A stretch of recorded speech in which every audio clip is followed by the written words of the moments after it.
Hey, hi, I'm Angel. Welcome to Paint Prepping with Angel. uh, I'm no professional, as you may have already guessed, but I'm getting ready to paint my back kitchen, which is a project I've been putting off or doing in tiny, tiny steps for a very long time. And I thought since I was at one of the steps, I would share with you some of the things I've learned along the way during the course of home ownership, other projects, and this project alone. So this this back area has lots of things like these holes, and I've had some flood damage. So I've got a couple of areas, I don't know if you can see this, I've got a couple of areas like this one that I need to patch the wall. There's that area, and there is, I'm just showing you all the crevasses. There is another flood back here. I don't know if you can see that.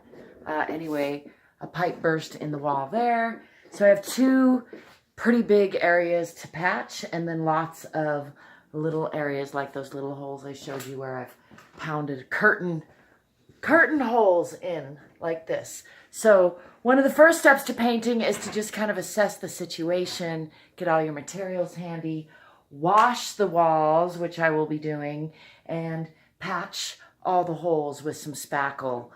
Anything that's, bigger than a pinhole size or something you don't have to patch, usually if it's good paint, which I'm using some Behr paint.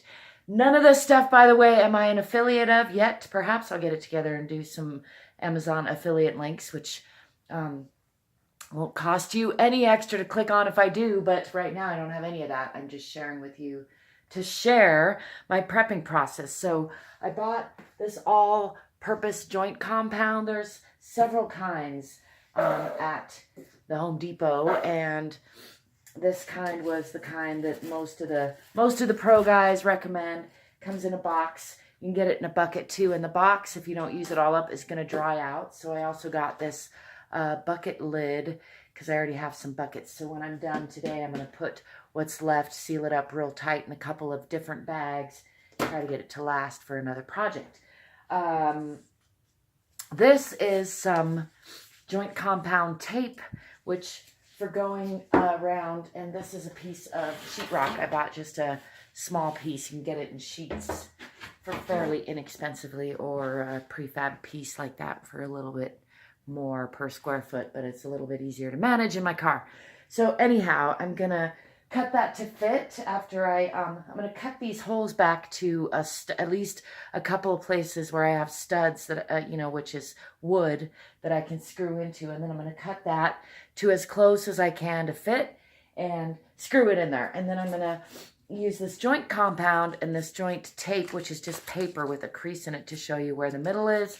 And I'm gonna kind of embed that in, and that just keeps the joint compound from cracking along the seam and breaking it out. And you want to embed that in there, match the texture as best as I can. I'm not going to worry too much about it. Anyway, that's a pre-prep. So today that's what I'm going to be doing, spackling these holes, patching those, and I'm going to let that dry overnight because it's pretty substantial. But if it was just the holes or some smaller holes, you might be able to get to painting even later that same day, especially if you have a big project. Let me think, what else? So after I do the spackling, I'm going to wash the walls really well, and you can use TSP if you have some, or just at least make sure you wash it well. Again, if you're using really good paint, it's less of an issue, but if you're not, then it's more of an issue. I also want to recommend you to cover your hair, something I often forget to do, and then I end up with a lot of paint in my hair or sheetrock compound, and either of those is easier to avoid getting in your hair than not. I also wanted to mention taping things off. Here's several different kinds, different widths of tape, and I will come along and probably tape my edges of my doors and my glass, and I just wanted to show you what can happen if you don't, which isn't that big a deal. And actually I deliberately didn't take these off because I know I'm going to come along and do these walls, and on the glass you can take a razor blade and just peel that right off. It kind of easier than putting all the tape on, I've found. But that's a personal preference. And definitely if you're getting paid to do a job, or if you're not sure, taping can be a good idea. But also if you're not sure, taping isn't always necessary. It really varies job to job. If there's a lot of texture, taping can create a problem, and maybe you're better off with like a small brush and just stay back from the edge and then take a small brush for your definition lines. Something like this, which was patched before, I don't know if you can see that, would need primer on it before most paints, but I'm going to use a priming paint so I can go over it in one section. And I'm probably going to hit that again today just to try to match the texture. I remind you, don't forget to make coffee or tea, and don't forget some entertainment, either another person to talk to, or I got my laptop out because I'm going to put on either some Netflix or some music.